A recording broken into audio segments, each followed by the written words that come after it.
दोस्तों आज हम एक्सप्लेन करने वाले हैं एक कमाल की मर्डर मिस्ट्री मूवी को, जो कि आपको जरूर पसंद आएगी। इसलिए वीडियो को अभी लाइक कर दीजिए। हम चलिए कहानी शुरू करते हैं। तो आपको पहले ही बता दूं, मूवी दो कहानियों के बीच चलती रहती है। पहली ये कि एक पुलिस ऑफिसर एक मर्डर केस इन्वेस्टिगेट कर रहा था, और दूसरी ये कि एक शख्स के घर पर कुछ पैरानॉर्मल एक्टिविटीज हो रही थी। क्या इन दोनों का कोई कनेक्शन है, वो आज इसी मूवी में जानेंगे। तो मूवी शुरू होती है वाराणसी से, जहाँ एक अघोरी एक औरत के शरीर से किसी की आत्मा निकाल रहा था। दूसरे सीन में एक मौलवी एक बच्चे के शरीर से जिन को बाहर निकाल रहा होता है। बाद में हम देखते हैं कि ये दोनों किस्से एक ही टीवी शो का हिस्सा थे, जिसे मेधा नाम की लड़की होस्ट करती है। मेधा हाल ही में अपने पति के खिलाफ डिवोर्स केस फाइल कर चुकी थी और फिलहाल अपनी छोटी बच्ची के साथ अकेली रह रही थी। फिर हम देखते हैं कि एक मछुआरा मछलियाँ पकड़ने के लिए पानी में जाल डालता है, तो उसके जाल में मछलियाँ तो नहीं आती, मगर पानी में से एक इंसानी खोपड़ी निकलती है। तब डर के मारे मछुआरा इसकी खबर पुलिस को दे देता है, और पुलिस के साथ वहाँ फॉरेंसिक टीम भी आ जाती है। जल्दी ये बात सोशल मीडिया पर फैल जाती है और ये सब चीजें नेशनल न्यूज बन जाती है, जिससे कि केरला पुलिस पर इस केस को सॉल्व करने का प्रेशर बढ़ जाता है। केरला पुलिस ये केस सत्यजीत नाम के इंस्पेक्टर को सौंपती है। दूसरी तरफ मेधा शहर से दूर एक घर देखने जाती है। वो उस घर में शिफ्ट होने की सोच रही थी। तब घर का ऑनर मेधा से कहता है कि ये हमारा पुश्तैनी घर है। उस घर में ऑनर के पूर्वजों की कुछ तस्वीरें और उनका कुछ पुराना फर्नीचर भी मौजूद था। ऑनर चाहता था कि घर खाली ना रहे, इसलिए वो घर को भाड़े पर चढ़ा रहा था। अब मेधा को वो घर बेहद पसंद आता है। इधर सत्यजीत क्राइम स्पॉट पर जाकर इन्वेस्टिगेशन शुरू करता है। फॉरेंसिक टीम भी जांच करके सत्यजीत को बताती है कि ये खोपड़ी किसी लड़की की है, जिसकी उम्र 25 से 30 साल के बीच रही होगी। फॉरेंसिक टीम आगे ये भी बताती है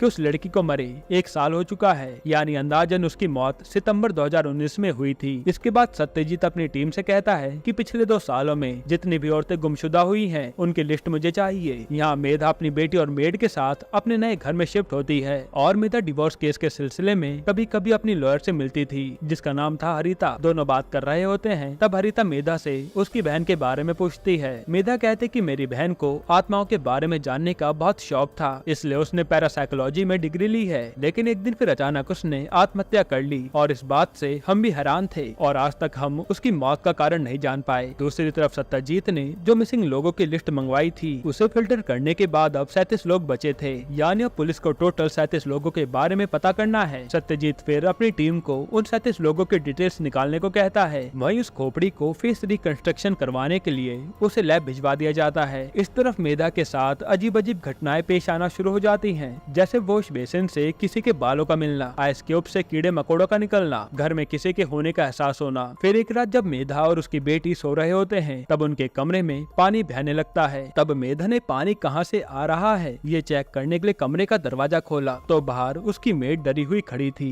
वो मेधा से कहती है कि मैंने किचन में किसी के रोने की आवाज सुनी थी। इधर 3D मॉडल टीम सत्यजीत को बताती है कि ये खोपड़ी उन 37 औरतों में से किसी की भी नहीं है, जिनकी डिटेल्स आपने हमें भिजवाई थी। यही बात सत्यजीत अपनी टीम को बताता है। फिर वो लोग ये डिस्कस करने लगते हैं कि या तो इस लड़की की मिसिंग रिपोर्ट किसी ने लिखवाई ही नहीं होगी, या फिर ये किसी और स्टेट की होगी। अगर ये यहाँ की नहीं थी, तो इसके स्टेट में शायद इसके परिवार वालों ने इसकी मिसिंग कंप्लेन लिखवाई होगी। ये लोग यही सब सोच रहे होते हैं कि तभी सत्यजीत का अंकल उससे मिलने पुलिस स्टेशन आता है। अंकल शराबी था, और उसका सत्यजीत के अलावा इस दुनिया में कोई भी नहीं था। सो जब भी उसे पैसों की जरूरत होती, वो सत्यजीत से मांगने चला आता। अंकल को देखकर सत्यजीत के दिमाग में एक बात आती है, वो ये कि शायद मरने वाली लड़की कोई लावारिस होगी, क्योंकि लावारिस लोगों की मिसिंग रिपोर्ट कोई लिखवाता नहीं। उसी दिन सत्यजीत की सीनियर उसकी टीम को केस का अपडेट लेने बुलाती है, तो सत्यजीत उसे कहता है कि उस खोपड़ी में एक ही दांत था, यानी हो सकता है कि वो दांत नकली हो। अगर हम इस एंगल से केस पर काम करें, तो शायद हमारे हाथ कुछ लग जाए। सीनियर भी सत्यजीत की बात पर एग्री करती है। इसके बाद सत्यजीत चेन्नई जाकर अधवन नाम के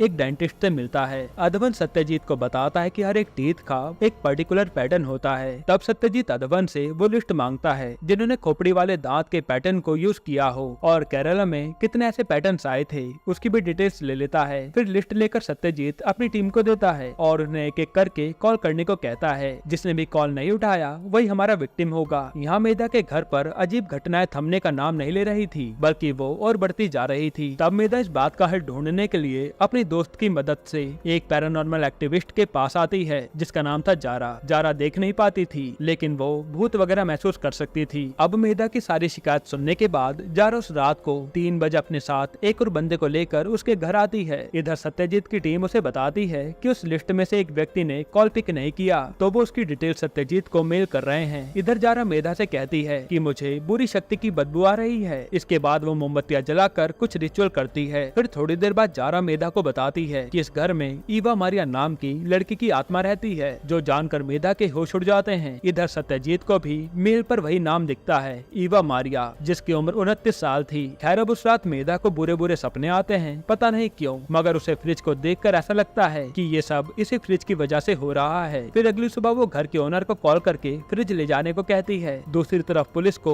ईवा मारिया का आधार कार्ड मिल जाता है और वो लोग आधार कार्ड की फोटो को खोपड़ी के 3D मॉडल से मैच करते हैं, जो कि तुरंत मैच हो जाता है। यानी ये बात कंफर्म थी कि वो खोपड़ी ईवा मारिया की है। अब यहाँ ये सवाल था कि आखिर ईवा को मारा किसने। इसी गुत्थी को सुलझाने के लिए सत्यजीत एक और पुलिस वाले के साथ ईवा के गाँव जाता है। वहाँ एक दुकानदार उन्हें बताता है कि उस गाँव में फिलिप नाम का एक आदमी रहता था, जो बहुत अमीर था। ईवा उसी की बेटी थी। ईवा जब छोटी थी तभी उसकी माँ की कुछ कारण से मौत हो गई थी। इसके बाद फिलिप ने दूसरी शादी कर ली। हालांकि ईवा की सौतेली माँ उसे कभी भी पसंद नहीं करती थी। इसी कारण फिलिप ने ईवा को हॉस्टल भेज दिया था और ईवा ने वहीं से अपनी पढ़ाई लिखाई की और फिर एक लड़के से शादी कर ली। मरने से पहले फिलिप ने अपनी सारी जमीन जायदाद अपनी बेटी ईवा के नाम कर दी थी, मगर ईवा ने अपनी सारी जमीन बेच डाली और यहाँ तक कि वो उस गाँव में भी लौटकर वापस नहीं आई। उसने ये सारा काम एक ब्रोकर के हाथों करवाया था। फिलिप की दूसरी बीवी अभी भी इस गाँव में रहती है। ये सब सुनने के बाद सत्यजीत उससे पूछताछ करने चला जाता है। उस औरत के घर पर वो एक आदमी को गोश्त काटते हुए देखता है। अब फिलिप की दूसरी बीवी बताती है कि आज मेरी बेटी और दामाद घर आने वाले हैं, उसी की तैयारियों में लगी हूँ। फिर थोड़ी बातचीत के बाद सत्यजीत उस औरत से फिलिप की प्रॉपर्टी के बारे में पूछता है, तो वो कहते कि कौन सी प्रॉपर्टी, हमें कोई भी प्रॉपर्टी नहीं मिली। मेरे पति ने मरने से पहले सारी प्रॉपर्टी उसकी बेटी ईवा के नाम कर दी थी। इधर मेधा जारा से फिर मिलने आती है। जारा कहती है कि उस रात में उस आत्मा से ज्यादा बात नहीं कर पाए, लेकिन ईवा का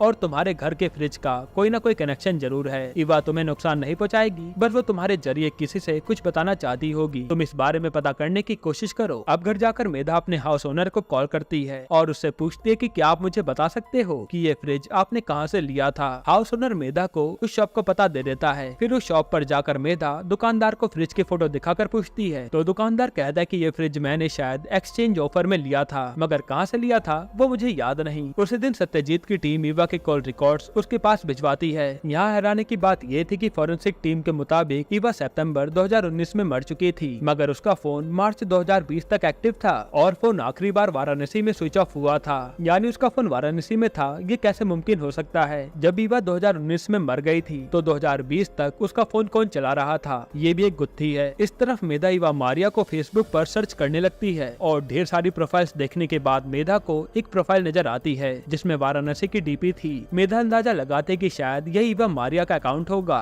इसके बाद मेधा अपनी लॉयर हरिता को कॉल करके पूछती है कि क्या तुम किसी ईवा मारिया को जानती हो? मैंने उसके म्यूचुअल फ्रेंड्स में तुम्हारी प्रोफाइल देखी थी। हरिता कहते कि मुझे याद नहीं ये कौन है, वैसे ये नाम काफी सुना सुना लग रहा है, मैं तुम्हें चेक करके बताती हूँ। इधर सत्यजीत ईवा की जानकारी निकालने के लिए रजिस्ट्रार ऑफिस जाता है। वहाँ से उसे ईवा के हस्बैंड के बारे में पता चलता है। इसके बाद वो उसके पति से मिलने निकल जाता है। यहाँ हरिता मेधा को कॉल करके बताती है कि ईवा मेरी पुरानी क्लाइंट है जिसने 2019 में अपने पति से डिवोर्स लिया था। उसका एक्स हस्बैंड दर्शन तुम्हारे ही टीवी चैनल में काम करता है। ये बात सुनते ही मेधा सीधा दर्शन के पास जाने लगती है, लेकिन दर्शन के कैबिन में पहले से ही सत्यजीत बैठा हुआ था, जो उससे उसकी एक्स वाइफ ईवा के बारे में पूछ रहा था। दर्शन सत्यजीत से कहता है कि सर आप कल मेरे घर आ जाना, मैं आपको सब कुछ बता दूंगा। इसके बाद मेधा अपने किसी कलीग से दर्शन की वाइफ के बारे में पूछने लगती है, तो उसका कलीग कहता है कि दर्शन की वाइफ मेरे एक फ्रेंड के ऑफिस में काम करती है, मैं तुम्हें कल उसके ऑफिस ले जाऊंगा। अब अगले दिन सत्यजीत दर्शन के घर जाता है, जहाँ वो उसे ईवा के बारे में बताना शुरू करता है कि दर्शन और ईवा ने लव मैरिज की थी। शादी के कुछ समय बाद दोनों की लड़ाइयाँ शुरू हो गई, जिसके बाद ईवा ने खुद डिवोर्स के लिए केस फाइल कर दिया।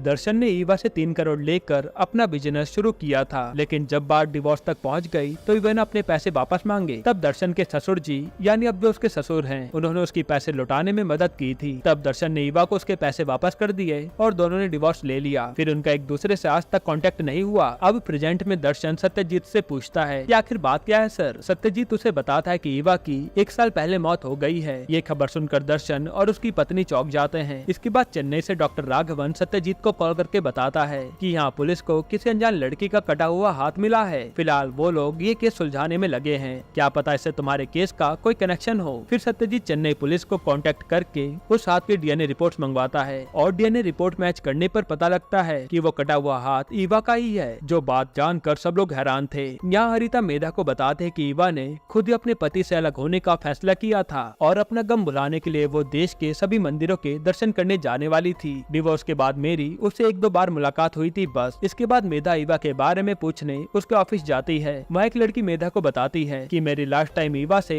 तब बात हुई थी जब मैंने व्हाट्सएप पर उसे अपनी शादी का कार्ड भेजा था। ईवा ने रिप्लाई किया था कि वो वाराणसी में है इसलिए शादी में नहीं आ पाएगी। इधर सत्यजीत चेन्नई के फॉरेंसिक लैब जाता है। वहाँ के डॉक्टर्स उसे बताते हैं कि उस कटे हुए हाथ को एग्जामिन करने पर हमें हाथ के नाखूनों से किसी के बाल मिले हैं। उन बालों को स्टडी करने पर हमें पता चला कि वो लंबे बाल नहीं बल्कि शॉर्ट बाल थे। अब हम उन बालों को डीएनए निकलवा रहे हैं। अगर आप लोगों को किसी पर शक हो तो उसका डीएनए इस डीएनए से मैच करवा कर देख लो। यहाँ मेधा की सास अपनी पोती से मिलने उसके घर आती है। तब उन्हें मेधा के घर में कुछ पैरों के निशान नजर आते हैं जो फ्रिज की तरफ जाकर खत्म हो रहे थे। ये देखकर वो डर के मारे वहाँ से लौट जाती हैं। इसके बाद सत्यजीत एक वुमेन्स हॉस्टल जाता है जहाँ ईवा पहले रहा करती थी। वार्डन सत्यजीत को बताती है कि ईवा ने जाने से पहले किसी को नहीं बताया था, यहाँ तक कि उसका सामान भी उसकी दोस्त लेकर गई थी। और हाँ, आप ही की तरह एक और लड़की आकर ईवा के बारे में पूछ रही थी, जिस पर सत्यजीत वार्डन से कहता है कि अगर वो लड़की दोबारा आए तो आप मुझे इन्फॉर्म कर देना। फिर सत्यजीत फेसबुक पर ईवा की प्रोफाइल चेक करता है जिसमें उसे वाराणसी की फोटोज नजर आती है। उनमें से एक फोटो के नीचे लिखा था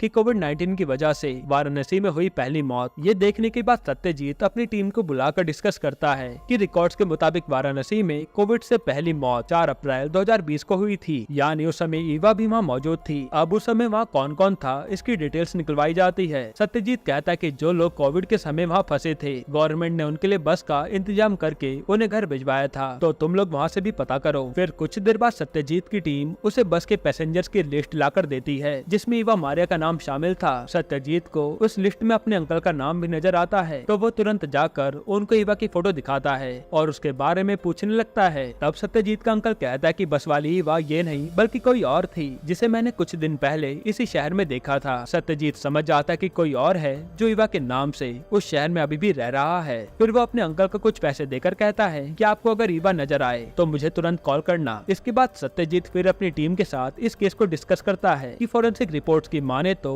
ईवा की मौत सितंबर 2020 में हुई थी, मगर उसका फोन अप्रैल 2020 तक एक्टिव था और उसका फेसबुक अकाउंट भी कोई इस्तेमाल कर रहा था। सत्यजीत को यहाँ लगता है कि असली ईवा कभी वाराणसी गई ही नहीं। जो लड़की उसका नाम रख के घूम रही है वो वाराणसी गई होगी। जाहिर सी बात है कि उसे ईवा की मौत के बारे में पता होगा। क्या पता उसी ने ईवा को मारा हो। तब ईवा के हॉस्टल की वार्डन सत्यजीत को कॉल करके बताती है कि सर, जो लड़की मुझसे ईवा के बारे में पूछने आई थी वो इस समय किसी टीवी शो पर नजर आ रही है। और दोस्तों, ये लड़की कोई और नहीं बल्कि मेधा थी। इसके बाद सत्यजीत जाकर मेधा से मिलता है और फिर दोनों अपनी अपनी कहानी एक दूसरे को बताते हैं। मेधा की बात सुनने के बाद सत्यजीत कहता है कि मैं आत्मा वात्मा में यकीन नहीं करता। उसी समय सत्यजीत का अंकल उसे कॉल करके कुछ बताता है। अंकल से बात करने के बाद सत्यजीत मेधा से कहता है कि ईवा के कातिल का पता लग चुका है। फिर सत्यजीत अपने फोन में जो तस्वीर दिखाता है वो देखकर मेधा के होश उड़ जाते हैं। इसके बाद मूवी फ्लैशबैक में जाती है जहाँ कुछ सालों पहले ईवा और मेधा की लॉयर हरिता के बीच गहरी दोस्ती थी। हरिता ने ईवा को डिवोर्स दिलवाया था। फिर एक दिन जब ईवा अपने पति को उधार दिए पैसे लेकर वापस हॉस्टल जा रही थी